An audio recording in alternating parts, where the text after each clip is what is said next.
ಅಂತೂ ಇಂತೂ ದರ್ಶನ್ಗೆ ಬೆನ್ನು ಮೂಳೆ ಆಪರೇಷನ್ಗೆ ದಿನಾಂಕ ಏನು ನಿಗದಿಯಾಗಿದೆಯಂತೆ. ಮಧ್ಯಂತರ ಜಾಮೀನು ಇರುವಾಗಲೇ ಆಪರೇಷನ್ ಮಾಡೋದಕ್ಕೆ ನಿರ್ಧಾರವಾಗಿದೆ. ಯಾವಾಗಂತೀರಾ? ಆ ಕುರಿತ ಸ್ಟೋರಿ ಎಲ್ಲಿದೆ ನೋಡಿ. ಕೊಲೆ ಆರೋಪಿ ದರ್ಶನ್ಗೆ ಆಪರೇಷನ್ ಫಿಕ್ಸ್. ರೆಗ್ಯುಲರ್ ಬೇಲ್ಗೆ ಮುಂದುವರಿದ ಸರ್ಕಸ್. ಹೆಲ್ತ್ ಕೈ ಕೊಟ್ಟಿದೆ ಅಂತ ಬೇಲ್ ಪಡೆದ ದರ್ಶನ್ಗೆ ಇಷ್ಟೊತ್ತಿಗೆ ಆಪರೇಷನ್ ಮುಗಿಬೇಕಿತ್ತು. ಆದರೆ ಬೇಲ್ ಅವಧಿ ಮುಗಿಯೋದಕ್ಕೆ ಬಂದರೂ ಸಾರಥಿಗೆ ಯಾವುದೇ ಆಪರೇಷನ್ ಆಗಿಲ್ಲ. ಈ ಮಧ್ಯೆ ರೆಗ್ಯುಲರ್ ಬೇಲ್ಗೆ ಫೈಟ್ ಮಾಡ್ತಾ ಇರೋ ದರ್ಶನ್ಗೆ ಆಪರೇಷನ್ ಆಗೋದು ಫಿಕ್ಸ್ ಎನ್ನಲಾಗ್ತಾ ಇದೆ.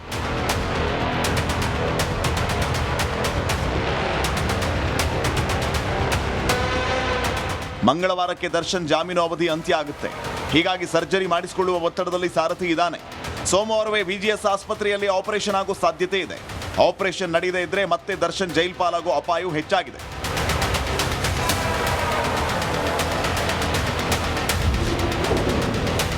ಸೋಮವಾರ ಆಪರೇಷನ್ ಮಾಡುವ ಸಾಧ್ಯತೆ.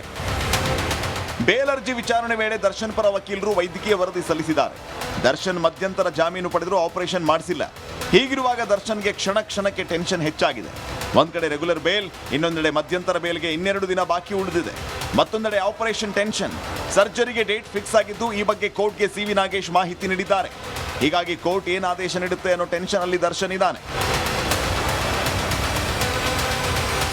ಆಪರೇಷನ್ ಆಗಿ ಬೇಲ್ ರದ್ದಾದರೆ ಜೈಲಿಗೆ ಹೋಗುವಂತಾದ್ರೆ ಏನ್ ಮಾಡುದು ಅನ್ನೋದು ದರ್ಶನ್ ತಲೆ ಕೆಡಿಸಿದೆ.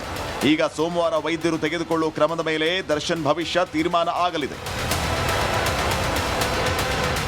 Bureau report, Republic Kannada. ಸ್ಯಾಂಡಲ್ವುಡ್ನಲ್ಲಿ ಕಾಸ್ಟಿಂಗ್ ಕೌಚ್ ಇದೆಯಾ ಅನ್ನೋ ಅನುಮಾನ ವ್ಯಕ್ತವಾಗಿತ್ತು. ರಿಪಬ್ಲಿಕ್ ಕನ್ನಡ ಕೂಡ ಅನೇಕ ನಟಿಯರನ್ನ ಆ ಸಂದರ್ಭದಲ್ಲಿ ಸಂಪರ್ಕ ಮಾಡಿ ಚಲನಚಿತ್ರ ರಂಗದಲ್ಲಿ ಆಗ್ತಾ ಇರುವ ಒಂದಷ್ಟು ಬೆಳವಣಿಗೆಗಳ ಬಗ್ಗೆ, ಅದರಲ್ಲೂ ಈ ಲೈಂಗಿಕ ದೌರ್ಜನ್ಯಕ್ಕೆ ಸಂಬಂಧಪಟ್ಟಂತೆ ಪ್ರಶ್ನೆಯನ್ನ ಮಾಡಿತ್ತು. ಹಾಗೆ ಇದೇ ವಿಚಾರಕ್ಕೆ ಸಂಬಂಧಪಟ್ಟಂತೆ ಚಲನಚಿತ್ರ ಉದ್ಯಮಕ್ಕೆ ಸಂಬಂಧಪಟ್ಟಂತೆಯೇ ಪ್ರತ್ಯೇಕವಾಗಿ ಒಂದು ಪಾಶ್ ಸಮಿತಿ ರಚನೆ ಆಗಬೇಕು ಅನ್ನೋ ಕೂಗು ಕೂಡ ಕೇಳಿಬಂದಿತ್ತು. ಕಮಿಟಿ ರಚನೆ ಆಯಿತು, ಆದರೆ ತಕ್ಷಣಕ್ಕೆ ಕ್ಯಾನ್ಸಲ್ ಕೂಡ ಆಗೋಯ್ತು. ಯಾಕೆ ಹೀಗಾಯಿತು, ಏನೀ ಬೆಳವಣಿಗೆ, ಈ ಕುರಿತಾದ ಒಂದು ರಿಪೋರ್ಟ್ ನಿಮ್ಮ ಮುಂದೆ.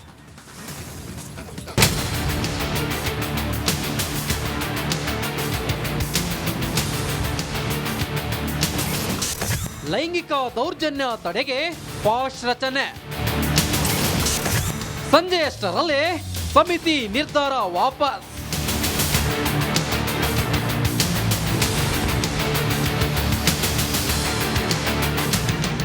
ಸ್ಯಾಂಡಲ್ವುಡ್ನಲ್ಲಿ ನಡೆಯುತ್ತೆ ಎನ್ನಲಾದ ಲೈಂಗಿಕ ದೌರ್ಜನ್ಯ ತಪ್ಪಿಸಲು ಪಾಶ್ ಸಮಿತಿ ರಚನೆಗೆ ಕೂಗು ಕೇಳಿ ಬಂದಿತ್ತು.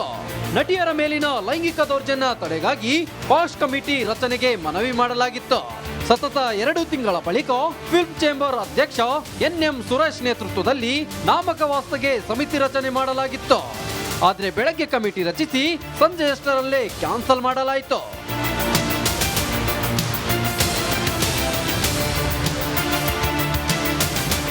ಪಾಶ್ ಅಂದ್ರೆ ಸಿನಿ ಕ್ಷೇತ್ರದಲ್ಲಿ ಲೈಂಗಿಕ ಕಿರುಕುಳ ತಡೆಗಟ್ಟುವಿಗಾಗಿ ಇರುವ ಸಮಿತಿ. ಇದು ಸುಪ್ರೀಂ ಆದೇಶದ ಮೇರೆಗೆ ತಂದಿರುವ ಕಾನೂನು. ಕೇರಳದ ರೀತಿ ಕನ್ನಡದಲ್ಲೂ ನಟಿಯರ ರಕ್ಷಣೆಗಾಗಿ ಪಾಶ್ ಕಮಿಟಿಯನ್ನ ರಚನೆ ಮಾಡಬೇಕು ಎಂದು ಫೈರ್ ಕಮಿಟಿ ಮನವಿ ಮಾಡಿತ್ತು. ಇದಕ್ಕಾಗಿ ಶಶಿಕಾಂತ್ ಎಡಹಳ್ಳಿ ಅವರನ್ನ ನೇಮಿಸಲಾಗಿತ್ತು. ಆದ್ರೆ ಕಮಿಟಿ ರಚಿಸದಂತೆ ಕೆಲವರ ಒತ್ತಾಯ ಕೇಳಿ ಬಂದ ಹಿನ್ನೆಲೆ ಕ್ಯಾನ್ಸಲ್ ಮಾಡಿದ್ದಾರೆ ಎನ್ನಲಾಗಿದೆ. ಕರ್ನಾಟಕ ಚಲನಚಿತ್ರ ವಾಣಿಜ್ಯ ಮಂಡಳಿ ಮೊದಲಿನಿಂದಲೂ ಸಹಿತ ಈ ರೀತಿಯಾದಂಥ ಪಾಶ್ ಸಮಿತಿಯನ್ನು ರಚನೆ ಮಾಡಲಿಕ್ಕೆ ವಿರೋಧ ವ್ಯಕ್ತಪಡಿಸ್ತಾ ಬಂದಿದೆ. ಸೊ 3 ತಿಂಗಳ ಹಿಂದೆ ಈ ಫೈರ್ ಅಂತ ಒಂದು ಸಂಸ್ಥೆ ಇದೆ. ಈ ಫೈರ್ ಸಂಸ್ಥೆಯಲ್ಲಿರ್ತಕ್ಕಂಥವ್ರು ಹೋಗಿ ಸಿದ್ದರಾಮಯ್ಯನವ್ರನ್ನವ್ರು ಮೀಟ್ ಮಾಡಿದರು. ಅವರು ಸಮಿತಿಯನ್ನು ಮಾಡಲೇಬೇಕು. ಸಮಿತಿಯಲ್ಲಿ ಈಗ ಇರ್ತಕ್ಕಂಥವ್ರು ಇರ್ತಾರೋ ಇಲ್ಲೋ ಮುಖ್ಯ ಅಲ್ಲ, ಸಮಿತಿ ಮಾಡಬೇಕು. ಸಮಿತಿ ಮಾಡದೇ ಇದ್ದರೆ ಈಗಾಗಲೇ ಫೈರ್ ಸಂಸ್ಥೆ ಅಧ್ಯಕ್ಷ ಹೇಳಿದ ಹಾಗೆ ನಾವು ನ್ಯಾಯಾಲಯಕ್ಕೆ ಹೋಗ್ತೀವಿ. ಇದು ಮಾಡಬೇಕಾದದ್ದು ಸರ್ಕಾರ, ಸುಪ್ರೀಂ ಕೋರ್ಟ್ ಆರ್ಡರ್. ಇನ್ನು ಈ ಬಗ್ಗೆ ಫಿಲ್ಮ್ ಚೇಂಬರ್ ಅಧ್ಯಕ್ಷ ಎನ್.ಎಂ. ಸುರೇಶ್ ಹೇಳೋದೇ ಬೇರೆ. ಕೆಲವೇ ದಿನಗಳಲ್ಲಿ ಫಿಲ್ಮ್ ಚೇಂಬರ್ ಚುನಾವಣೆ ನಡೆಯಲಿದ್ದು ನೀತಿ ಸಮಿತಿ ಜಾರಿಯಲ್ಲಿದೆ. ಆದೇಶ ವಾಪಸ್ ಪಡೆಯಲಾಗಿದೆ. ಡಿಸೆಂಬರ್ 14ಕ್ಕೆ ಕಮಿಟಿ ರಚಿಸುವ ಭರವಸೆ ನೀಡಿದ್ದಾರೆ.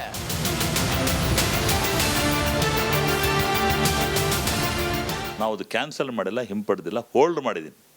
ಹೋಲ್ಡ್ ಮಾಡಿದ್ನ ಹೊಸ ಕಾನ್ಸ್ಟಿಟ್ಯೂಷನ್ ಮುಂದೆ ರ್ಯಾಟಿಫಿಕೇಶನ್ ಮಾಡಿ ಹೊಸ ಬೋರ್ಡ್ ಬಂದಾಗ ಮಾಡ್ತೀವಿ ಅಂತ ಹೇಳಿದಕ್ಕೆ ಮಹಿಳಾ ಆಯೋಗದ ಅಧ್ಯಕ್ಷನ ಪರ್ಸನಲ್ ಫೋನು ಮಾಡಿ ಹೇಳಿದೆ, ಓಕೆ ನೋ ವರಿ 12 till 14-12 ಅಂತ ಹೇಳಿದ್ರು ಅಷ್ಟೇ ಹೊರತು ಇದು ಸುಮ್ಮನೆ ದ್ವಂದ್ವಗಳಾಗೋದು ಬೇಡ. ಫಿಲ್ಮ್ ಚೇಂಬರ್ನಲ್ಲಿ ಪಾಶ್ ಕೊನೆಗೂ ಹಿಂದೇಟು ಹಾಕಿರೋದಾದ್ರೂ ಯಾಕೆ? ಫಿಲ್ಮ್ ಚೇಂಬರ್ ಅಧ್ಯಕ್ಷರು ಹೇಳಿದಂತೆ ಡಿಸೆಂಬರ್ 14ಕ್ಕೆ ಕಮಿಟಿ ರಚನೆಯಾಗುತ್ತಾ ಕಾದು ನೋಡಬೇಕಿದೆ.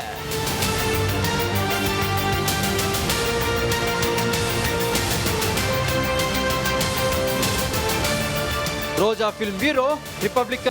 ಅಂತೂ ಇಂತೂ ದರ್ಶನ್ಗೆ ಬೆನ್ನು ಮೂಳೆ ಆಪರೇಷನ್ಗೆ ದಿನಾಂಕ ಏನೋ ನಿಗದಿಯಾಗಿದೆಯಂತೆ. ಮಧ್ಯಂತರ ಜಾಮೀನು ಇರುವಾಗಲೇ ಆಪರೇಷನ್ ಮಾಡೋದಕ್ಕೆ ನಿರ್ಧಾರವಾಗಿದೆ. ಯಾವಾಗಂತೀರಾ? ಆ ಕುರಿತ ಸ್ಟೋರಿ ಇಲ್ಲಿದೆ ನೋಡಿ.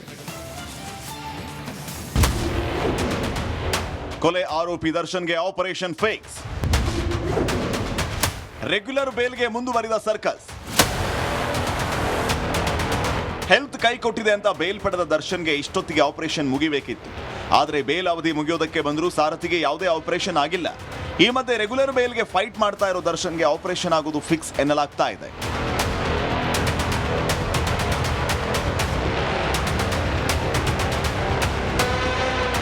ಮಂಗಳವಾರಕ್ಕೆ ದರ್ಶನ್ ಜಾಮೀನು ಅವಧಿ ಅಂತ್ಯ ಆಗುತ್ತೆ. ಹೀಗಾಗಿ ಸರ್ಜರಿ ಮಾಡಿಸಿಕೊಳ್ಳುವ ಒತ್ತಡದಲ್ಲಿ ಸಾರಥಿ ಇದ್ದಾನೆ. ಸೋಮವಾರವೇ ವಿಜಿಎಸ್ ಆಸ್ಪತ್ರೆಯಲ್ಲಿ ಆಪರೇಷನ್ ಆಗೋ ಸಾಧ್ಯತೆ ಇದೆ. ಆಪರೇಷನ್ ನಡೆಯದೇ ಇದ್ರೆ ಮತ್ತೆ ದರ್ಶನ್ ಜೈಲ್ ಪಾಲಾಗೋ ಅಪಾಯವು ಹೆಚ್ಚಾಗಿದೆ.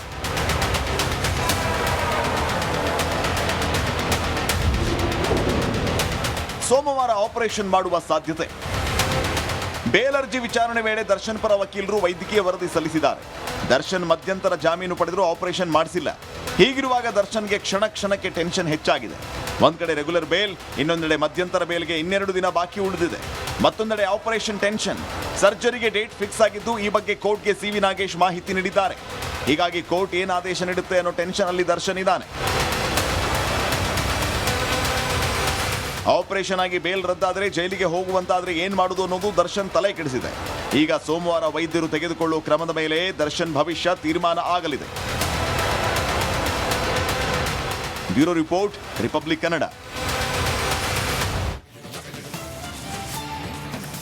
ಸ್ಯಾಂಡಲ್ವುಡ್ನಲ್ಲಿ ಕಾಸ್ಟಿಂಗ್ ಕೌಚ್ ಇದೆಯಾ ಅನ್ನೋ ಅನುಮಾನ ವ್ಯಕ್ತವಾಗಿತ್ತು. ರಿಪಬ್ಲಿಕ್ ಕನ್ನಡ ಕೂಡ ಅನೇಕ ನಟಿಯರನ್ನ ಆ ಸಂದರ್ಭದಲ್ಲಿ ಸಂಪರ್ಕ ಮಾಡಿ ಚಲನಚಿತ್ರ ರಂಗದಲ್ಲಿ ಆಗ್ತಾ ಇರುವ ಒಂದಷ್ಟು ಬೆಳವಣಿಗೆಗಳ ಬಗ್ಗೆ, ಅದರಲ್ಲೂ ಈ ಲೈಂಗಿಕ ದೌರ್ಜನ್ಯಕ್ಕೆ ಸಂಬಂಧಪಟ್ಟಂತೆ ಪ್ರಶ್ನೆಯನ್ನ ಮಾಡಿತ್ತು. ಹಾಗೆ ಇದೇ ವಿಚಾರಕ್ಕೆ ಸಂಬಂಧಪಟ್ಟಂತೆ ಚಲನಚಿತ್ರ ಉದ್ಯಮಕ್ಕೆ ಸಂಬಂಧಪಟ್ಟಂತೆಯೇ ಪ್ರತ್ಯೇಕವಾಗಿ ಒಂದು ಪಾಶ್ ಸಮಿತಿ ರಚನೆ ಆಗಬೇಕು ಅನ್ನೋ ಕೂಗು ಕೂಡ ಕೇಳಿಬಂದಿತ್ತು. ಕಮಿಟಿ ರಚನೆ ಆಯಿತು, ಆದರೆ ತಕ್ಷಣಕ್ಕೆ ಕ್ಯಾನ್ಸಲ್ ಕೂಡ ಆಗೋಯ್ತು. ಯಾಕೆ ಹೀಗಾಯಿತು, ಏನೀ ಬೆಳವಣಿಗೆ, ಈ ಕುರಿತಾದ ಒಂದು ರಿಪೋರ್ಟ್ ನಿಮ್ಮ ಮುಂದೆ.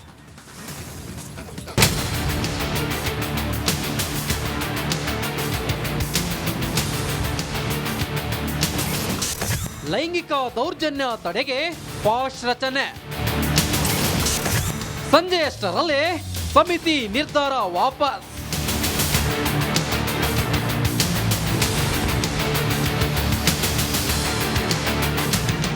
ಸ್ಯಾಂಡಲ್ವುಡ್ನಲ್ಲಿ ನಡೆಯುತ್ತೆ ಎನ್ನಲಾದ ಲೈಂಗಿಕ ದೌರ್ಜನ್ಯ ತಪ್ಪಿಸಲು ಪಾಶ್ ಸಮಿತಿ ರಚನೆಗೆ ಕೂಗು ಕೇಳಿ ಬಂದಿತ್ತು.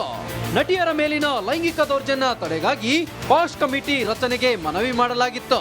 ಸತತ 2 ತಿಂಗಳ ಬಳಿಕ ಫಿಲ್ಮ್ ಚೇಂಬರ್ ಅಧ್ಯಕ್ಷ ಎನ್.ಎಂ. ಸುರೇಶ್ ನೇತೃತ್ವದಲ್ಲಿ ನಾಮಕವಾಸ್ತೆಗೆ ಸಮಿತಿ ರಚನೆ ಮಾಡಲಾಗಿತ್ತು. ಆದ್ರೆ ಬೆಳಗ್ಗೆ ಕಮಿಟಿ ರಚಿಸಿ ಸಂಜೆಯಷ್ಟರಲ್ಲೇ ಕ್ಯಾನ್ಸಲ್ ಮಾಡಲಾಯಿತು.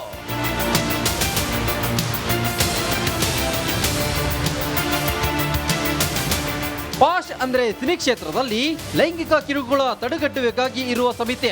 ಇದು ಸುಪ್ರೀಂ ಆದೇಶದ ಮೇರೆಗೆ ತಂದಿರುವ ಕಾನೂನು. ಕೇರಳದ ರೀತಿ ಕನ್ನಡದಲ್ಲೂ ನಟಿಯರ ರಕ್ಷಣೆಗಾಗಿ ಪಾಶ್ ಕಮಿಟಿಯನ್ನ ರಚನೆ ಮಾಡಬೇಕು ಎಂದು ಫೈರ್ ಕಮಿಟಿ ಮನವಿ ಮಾಡಿತ್ತು.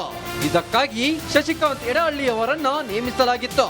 ಆದ್ರೆ ಕಮಿಟಿ ರಚಿಸದಂತೆ ಕೆಲವರ ಒತ್ತಾಯ ಕೇಳಿ ಬಂದ ಹಿನ್ನೆಲೆ ಕ್ಯಾನ್ಸಲ್ ಮಾಡಿದ್ದಾರೆ ಎನ್ನಲಾಗಿದೆ. ಕರ್ನಾಟಕ ಚಲನಚಿತ್ರ ವಾಣಿಜ್ಯ ಮಂಡಳಿ ಮೊದಲಿನಿಂದಲೂ ಸಹಿತ ಈ ರೀತಿಯಾದಂಥ ಪಾಶ್ ಸಮಿತಿಯನ್ನು ರಚನೆ ಮಾಡಲಿಕ್ಕೆ ವಿರೋಧ ವ್ಯಕ್ತಪಡಿಸ್ತಾ ಬಂದಿದೆ. ಸೊ 3 ತಿಂಗಳ ಹಿಂದೆ ಈ ಫೈರ್ ಅಂತ ಒಂದು ಸಂಸ್ಥೆ ಇದೆ.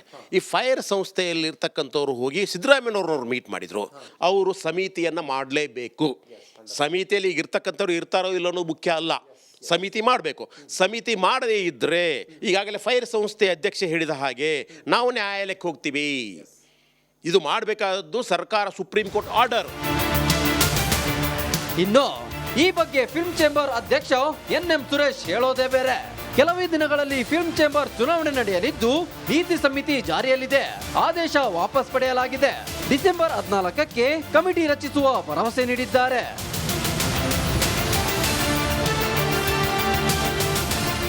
ನಾವು ಅದು ಕ್ಯಾನ್ಸಲ್ ಮಾಡಿಲ್ಲ, ಹಿಂಪಡೆದಿಲ್ಲ, ಹೋಲ್ಡ್ ಮಾಡಿದ್ದೀನಿ.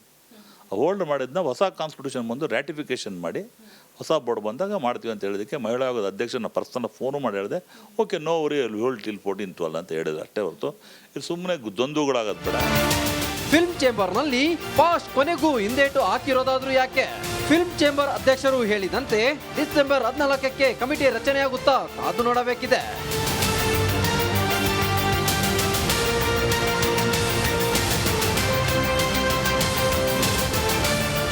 ರೋಜಾ ಫಿಲ್ಮ್ ಬ್ಯೂರೋ, ರಿಪಬ್ಲಿಕ್